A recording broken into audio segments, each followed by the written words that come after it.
Hello बच्चों, hello. Welcome to Vivek physics. अभी अपन डिस्कस करेंगे क्लास 12 की फिजिक्स का एक शानदार टॉपिक, अच्छा वेटेज रखता है आपके नीट एग्जाम के पॉइंट ऑफ व्यू से।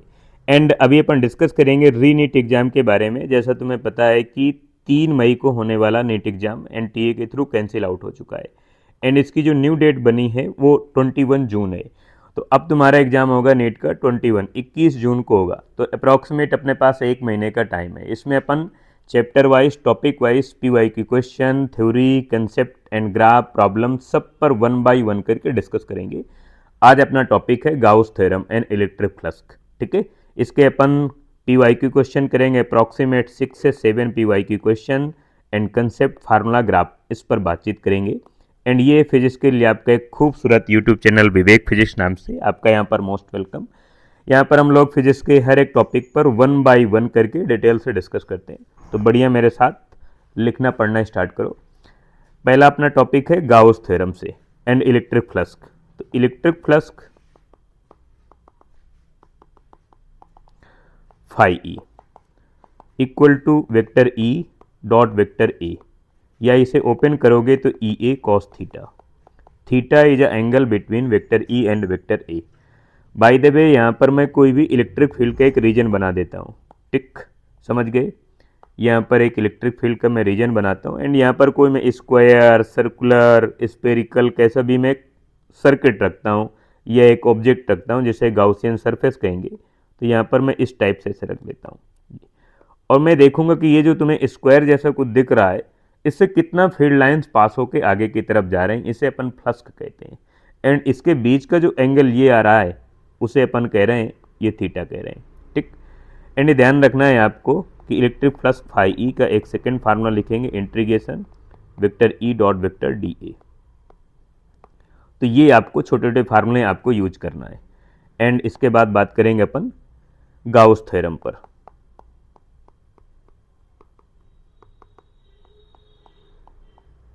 गाउस थ्योरम क्या कहती है? गाउस थ्योरम कहती है कि अगर अपने पास कोई सरफेस है, कोई गाउसियन सरफेस है इस तरह से, ये, ठीक, एंड इसके अंदर कोई भी चार्ज रखा है, क्यू इनक्लोज्ड। इनक्लोज का मतलब इनसाइड, ये पॉजिटिव भी हो सकता है, नेगेटिव भी हो सकता है।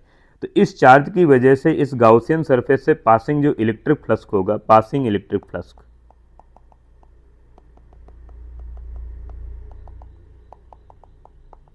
Passing electric flux phi E equal to जो क्यू इनक्लोज्ड है उसका sum of divide by epsilon naught. ये ध्यान रखना है, मतलब जो इनक्लोज चार्ज होगा उसका 1/एप्सिलॉन नॉट टाइम्स होगा passing electric flux from the Gaussian surface. ये आपको यूज करना है, या आप इसे ऐसा लिख सकते हैं, phi E equal to q divide by epsilon naught. ठीक। एक क्वेश्चन इससे रिलेटेड जो नीट एग्जाम में आया हुआ उसको मैं सॉल्व करके यहाँ पर बता देता हूँ। एक अपने पास इस टाइप से एक गाउसियन सरफेस है, एक इस टाइप से एक गाउसियन सरफेस है। ठीक, दो सरफेस तुम्हें दिख रही हैं। यहाँ पर चार्ज है प्लस का 5 कूलाम, प्लस का 7 कूलाम, माइनस 8 कूलाम। यहाँ पर प्लस का 4 कूलाम, माइनस का 1 कूलाम, प्लस का 10 कूलाम है। अपने को कैलकुलेट करना है कि जो कॉमन एरिया आ रहा है उससे पासिंग इलेक्ट्रिक फ्लक्स कैलकुलेट करना है। फाइंड इलेक्ट्रिक फ्लक्स, ठीक है, from common part as a given diagram. जैसा डायग्राम में तुम्हें दिख रहा है, इस डायग्राम में जो कॉमन पार्ट आ रहा है उससे पासिंग इलेक्ट्रिक फ्लक्स कैलकुलेट करना है। तो अभी मैंने तुम्हें क्या बताया, पासिंग जो इलेक्ट्रिक फ्लक्स होगा, passing electric flux equal to q enclosed divide by epsilon naught. जो क्यू इनक्लोज होगा उसका सम ऑफ करना है। एंड देखो जरा, तुम्हें जिस सरफेस पर वैल्यू कैलकुलेट करना है उस पर है केवल ये दो चार्ज हैं, 4 और 1। एंड +4 -1 ये +3 हो जाएगा, तो +3 coulomb divide by epsilon naught. And phi E equal to हो जाएगा 3 डिवाइड बाई एप्सिलॉन नॉट। आप एप्सिलॉन नॉट की वैल्यू पुट कर सकते हैं। Epsilon naught equal to 8.85 into 10 power minus का 12 coulomb square divide by newton metre square. तो ये छोटा छोटा लॉजिक है, बट ये लॉजिक तुम्हें यूज करना है, कैसे अपना फार्मूला यूज करना है, क्या कंसेप्ट है, क्या अप्रोच है, उस पर अपना डिस्कशन करना है। क्वेश्चन इतना डिफिकल्ट होता नहीं है जितना तुम मान लेते हो, बट ये ध्यान रखना है कि this formula valid for the enclose charge अगर ये फार्मूला उस बात को बताता है कि जब आप किसी भी सरफेस के अंदर, किसी गॉसियन सरफेस के अंदर चार्ज रखोगे तो पासिंग इलेक्ट्रिक फ्लक्स केवल क्यू इनक्लोज्ड का 1/ε0 टाइम्स होगा। ठीक है, फिर इसके बाद आगे बढ़ते हैं अपन। Electric field due to infinite charge, rod लिख दें या वायर लिख दें, ये एप्लीकेशन ऑफ गाउस है। ठीक है, application of Gauss.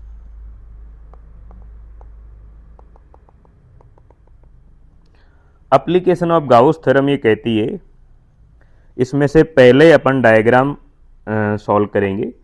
Bye the वे मेरे पास है एक इस तरह से, एक अपने पास एक वायर है इनफाइनाइट लेंथ का, एंड इसमें मैं यूनिफॉर्मली पॉजिटिव चार्ज में डिस्ट्रीब्यूट कर देता हूँ। एंड जब पॉजिटिव चार्ज इसमें डिस्ट्रीब्यूट करता हूँ तो देखो जरा, इसके लेफ्ट और राइट साइड दोनों तरफ यूनिफॉर्म इलेक्ट्रिक फील्ड डेवलप हो रही है एज लाइक दिस। एंड इस जगह पर अगर तुम्हें इलेक्ट्रिक फील्ड कैलकुलेट करना है तो इसका मैं एक सिलेंड्रिकल डायग्राम बना लूँगा। और देखो जरा, इस पॉइंट पर तुम्हें इलेक्ट्रिक फील्ड कैलकुलेट करना है, इसकी डिस्टेंस r है, यहाँ पर lambda equal to total charge divide by total length. Lambda is a linear charge density and electric field E equal to lambda divide by 2πε0 r। ये value ध्यान रखना है, ये रिजल्ट तुम्हारे लिए बड़ा इंपॉर्टेंट है बिकॉज नीट एग्जाम में मोस्टली क्वेश्चन फार्मूला बेस आता है। एंड अगर थोड़ा सा और इसे अपडेट करोगे, इसे वेक्टर फॉर्म में लिखोगे तो मैं लिख दूंगा E equal to lambda divide by 2πε0 r and इधर हो जाएगा r कैप। यहाँ से तुम्हें दिख रहा है कि जो E है r का इन्वर्सली प्रोपोर्शनल है। एंड इसके बीच अगर तुम ग्राफ बनाओगे तो ग्राफ का फार्मूला इस टाइप से आ जाएगा, ऐसा E एंड R। तो ये छोटे छोटे लॉजिक हैं, इन लॉजिक पर तुम्हें ध्यान देना है। एंड एक मैं PY की क्वेश्चन करा देता हूं तुम्हें, जैसा कि पहले नीट एग्जाम में आ चुका है। ठीक है भाई, इधर देखो जरा, बाय द वे ये मेरे पास एक चार्ज वायर है इनफाइनाइट लेंथ का, इसमें मैंने यूनिफॉर्मली चार्ज को डिस्ट्रीब्यूट कर लिया। एंड इसके अराउंड इस तरह से इस सर्कुलर पाथ में कोई भी इलेक्ट्रॉन है या अल्फा पार्टिकल है। यहाँ पर मैं अल्फा पार्टिकल को शो कर लेता हूँ। अल्फा पार्टिकल v वेलोसिटी से मूव कर रहा है, अल्फा पार्टिकल। तो अपने को फाइंड करना है अल्फा पार्टिकल की वेलोसिटी क्या होगी। Find velocity of alpha particle. Alpha particle की वेलोसिटी कैसे कैलकुलेट करोगे? अब देखो जरा, तुम्हें दिख रहा है कि ये चार्ज पार्टिकल इस सर्कुलर पाथ के अलोंग मूव कर रहा है। जब सर्कुलर पाथ के अलोंग मूव करेगा तो तुम्हें पता है कि इस पर एक सेंट्रीफ्यूगल फोर्स होगा जो कि जस्ट आउटसाइड होगा। एंड सेंट्रीफ्यूगल फोर्स होता है mv² divide by r। r is a radius of the circular path. And inside जो फोर्स होगा, तुम्हें पता है कि यहाँ पर एक फोर्स होगा electric force. And electric force कैसे कैलकुलेट करोगे? चार्ज मल्टीप्लाई इलेक्ट्रिक फील्ड, तो चार्ज है Q एंड इलेक्ट्रिक फील्ड है E। एंड इस सिचुएशन पर इस अल्फा पार्टिकल पर दो फोर्स हैं, एक इनवर्ड एक आउटवर्ड, दोनों इक्वल इक्वल कर देना है। तो यहाँ पर मैं लिखूंगा mv² divide by r equal to Q multiply E। Q alpha particle का चार्ज है एंड E की वैल्यू अभी मैंने देखो यहाँ पर तुम्हें बताई, E की value lambda divide by 2πε0 r। यहाँ पर वैल्यू पुट करो, इधर हो जाएगा तुम्हारे पास mv² डिवाइड बाई r, ये सेंट्रीफ्यूगल फोर्स है। एंड Q की जगह 2E, प्रोटॉन का जो चार्ज होगा उसका double, lambda divide by 2πε0 r। अब देखो यहाँ से R कैंसिल आउट हो जाएगा। एंड अगर V इक्वल टू कैलकुलेट करोगे तो v² equal to 2E lambda divide by m डिवाइडेशन में आ जाएगा, इधर हो जाएगा 2πε0 r, तो कैंसिल आउट हो गया भाई। एंड यहाँ पर m आ जाएगा एंड 2 से 2 कैंसिल आउट होगा, v equal to under root हो जाएगा E lambda divide by πε0 m। तो इस तरह का जो लॉजिक है, फार्मूला, ये तुम्हारे लिए बड़ा इंपॉर्टेंट है। इस टाइप के क्वेश्चन, ये क्वेश्चन आता है एंड तुम्हें ध्यान रखना है कैसे सॉल्व करना है। इसके बाद आगे बढ़ें। अगला एक कंसेप्ट है इलेक्ट्रिक फील्ड।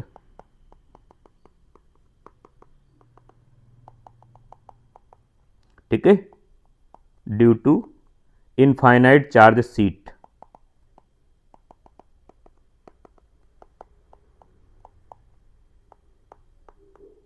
कोई इनफाइनाइट चार्ज सीट है, कैसे है मैं एक बार डायग्राम बना लेता हूँ, तुम्हें डायग्राम से समझने में इजी रहेगा एंड तुम इजीली इसको समझ पाओगे। लेकिन ये जैसा मैं डायग्राम बना रहा हूँ ऐसा तुम्हें डायग्राम बनाना है, प्रैक्टिस करना है। ये बाय द वे अपने पास एक इनफाइनाइट चार्ज सीट हो गई, इसको ऐसे बना लो या तुम किसी भी तरह से बना लो। मेरे कहने का मतलब तुम इसको ऐसे भी बना सकते हो, इस तरह से, इस तरह से, इसको ऐसे भी बना सकते हो, ऐसे ही बना लो। एंड यहाँ पर मैं यूनिफॉर्मली चार्ज को डिस्ट्रीब्यूट कर देता हूँ। अब देखो जरा, ये तो सीट हो गई, इसके लेफ्ट राइट पर मुझे वैल्यू कैलकुलेट करना है। बाय द वे इस पॉइंट पर वैल्यू कैलकुलेट करना है, इस पॉइंट पर। तो कितनी इलेक्ट्रिक फील्ड होगी, E इक्वल टू मैं लिखूंगा sigma divide by 2 epsilon naught, E equal to and sigma equal to Q divide by A, मतलब सरफेस चार्ज डेंसिटी, ये ध्यान रखना है। एंड अगर सिग्मा की वैल्यू पुट करोगे तो E इक्वल टू हो जाएगा Q divide by 2A epsilon naught. ये इलेक्ट्रिक फील्ड की वैल्यू आ गई due to charge, infinite charge sheet आ गई। एंड इसका एक PYQ क्वेश्चन कर लेते हैं, बिकॉज इससे भी क्वेश्चन आया एक बार नीट एग्जाम में। एंड मैं जो तुम्हें क्वेश्चन कराऊंगा यहाँ पर वो नीट एग्जाम से रिलेटेड होगा, जैसा नीट एग्जाम में पहले आ चुका है, या तो उसी टाइप का क्वेश्चन आगे आने की पॉसिबिलिटी है इस बार के नीट एग्जाम में। ठीक है, बाय द वे अपने पास एक ये चार्ज सीट है, एक ये चार्ज सीट है, इसमें यूनिफॉर्मली पॉजिटिव चार्ज है, इसमें यूनिफॉर्मली नेगेटिव चार्ज है, इसमें प्लस का सिग्मा, इसमें माइनस का सिग्मा है। अपने को इलेक्ट्रिक फील्ड कैलकुलेट करना है 0.1, 0.2, 0.3, इन तीन जगह पर वैल्यू कैलकुलेट करना है। अब देखो जरा, अगर इसकी वजह से इलेक्ट्रिक फील्ड में लिखूंगा E1, ठीक है, या EA लिखता हूँ बिकॉज A नाम की प्लेट है, ये B नाम की, तो यहाँ पर मैं EB लिख देता हूँ। तो EA और EB की जो वैल्यू होगी मैग्नीट्यूड के बेस में सेम होगी, sigma divide by 2 epsilon naught.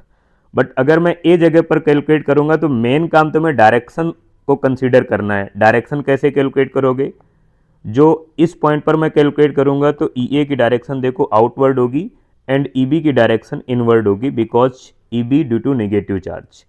And जो फर्स्ट पॉइंट पर मैं इलेक्ट्रिक फील्ड कैलकुलेट करूंगा तो EA माइनस EB कैलकुलेट करूंगा एंड टोटल 0 हो जाएगी।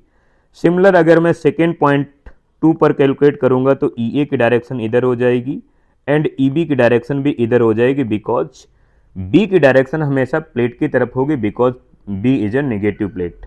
एंड अगर सेकेंड पॉइंट पर कैलकुलेट करूंगा तो EA प्लस EB हो जाएगा, sigma divide by 2 epsilon not plus sigma divide by 2 epsilon not, यानी हो जाएगा sigma divide by epsilon naught, ये वैल्यू आ जाएगी। एंड सिमिलर अगर तुम थर्ड पॉइंट पर कैलकुलेट करना चाहते हो तो मैं मना नहीं करूंगा, EA की डायरेक्शन इधर हो गई, EB की डायरेक्शन इधर हो गई, EB हमेशा प्लेट की डायरेक्शन पर रहेगी because B plate is a negative. And 3 point पर कैलकुलेट करोगे तो EA माइनस EB एंड ये वैल्यू 0 आ जाएगी। तो ध्यान रखना है कि अगर कैपेसिटर का कॉम्बिनेशन है या इस तरह का प्लेट का कॉम्बिनेशन है तो आउटवर्ड इलेक्ट्रिक फील्ड 0 है, इनवर्ड इलेक्ट्रिक फील्ड नहीं है। Inward electric field sigma divide by epsilon naught है, sigma divide by epsilon naught. ये वैल्यू आपको ध्यान रखना है, ये लॉजिक, ये कंसेप्ट आपको यूज करना है। एक और मैं एक PYQ क्वेश्चन करा देता हूं इसी टॉपिक से रिलेटेड। ये क्वेश्चन JEE एग्जाम में आ चुका है एंड JEE और नीट का लॉजिक बिल्कुल सेम होता है। ठीक है, अपने पास एक ये चार्ज प्लेट है, इसमें यूनिफॉर्मली पॉजिटिव चार्ज है, सिग्मा चार्ज डेंसिटी है, एंड एक प्लेट ये रखी है। ठीक है, इसमें bye the way positive charge है, सेम चार्ज है, इसमें भी सिग्मा सरफेस चार्ज डेंसिटी है। अपने को इस पॉइंट पर इलेक्ट्रिक फील्ड कैलकुलेट करना है, पॉइंट O। ठीक है, फाइंड इलेक्ट्रिक फील्ड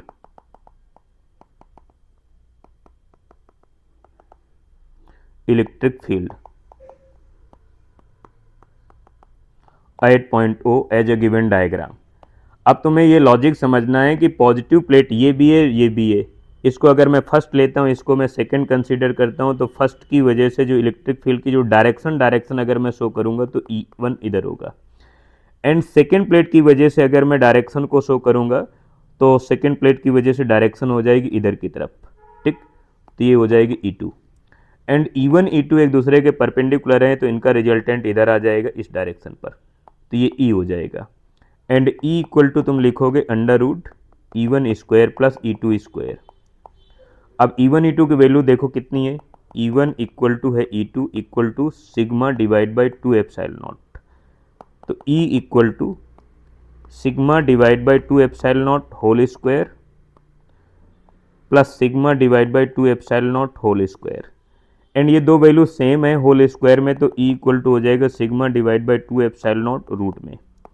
इतनी टोटल वैल्यू आ जाएगी इलेक्ट्रिक फील्ड की। अगर इसको वेक्टर फॉर्म में लिखना है तो वो सारी चीज़ें मैं बता देता हूँ जो एग्जाम में पूछ सकता है एनटीए तुम्हारे रीनीट एग्जाम में इस बार। तो E1 आई कैप, अब देखो जरा 1 की डायरेक्शन किधर है, आई कैप पर है, तो E1 आई कैप, ठीक है, E1 I cap plus E2 J cap.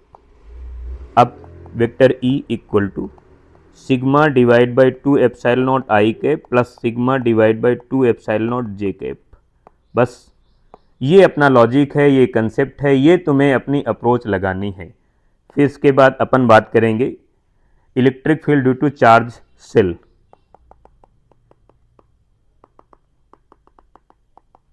Field due to charge spherical cell.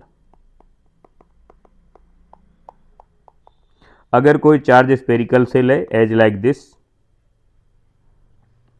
ठीक है, एंड यहां पर चार्ज डिस्ट्रीब्यूटेड है, तो इसके इनसाइड आउटसाइड अपने को इलेक्ट्रिक फील्ड कैलकुलेट करना है। तो एक बार बाय द वे मैं आउटसाइड कैलकुलेट करूंगा, एक बार सरफेस पर, एक बार मैं इनसाइड कैलकुलेट करूंगा। अब ये ध्यान रखना है कि इनसाइड तो इलेक्ट्रिक फील्ड की वैल्यू 0 है, आउटसाइड मुझे कैलकुलेट करना है। आउटसाइड में कैपिटल आर की वैल्यू कम है as a compare to small R, because capital R is a radius and this is a constant. And outside अगर मैं वैल्यू कैलकुलेट करूंगा तो मैं रिजल्ट डायरेक्ट लिख रहा हूं, because result is a most important for the NEET exam, K Q divide by R square. And surface पर calculate करना है तो ध्यान रखना है स्मॉल आर की वैल्यू कैपिटल आर के इक्वल पुट कर देना है, तो K Q divide by R square हो जाएगा।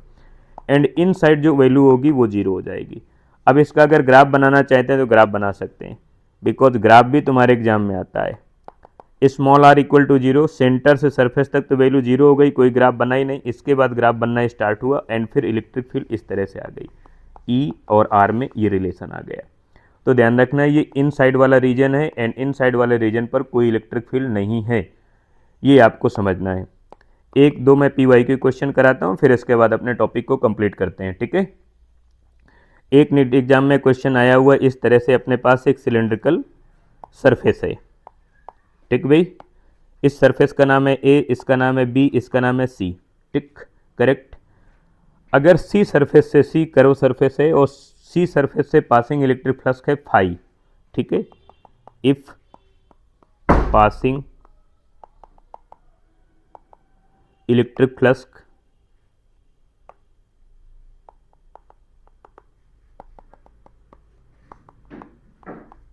from C is phi, then what is electric flux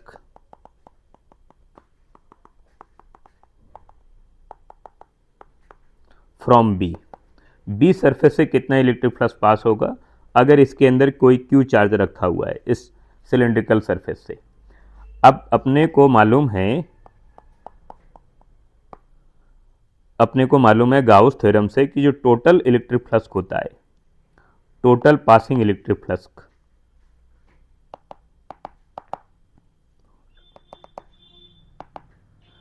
total passing electric flux, ठीक है, तो अपन लिखेंगे Q divide by epsilon naught equal to phi A, phi B plus phi C.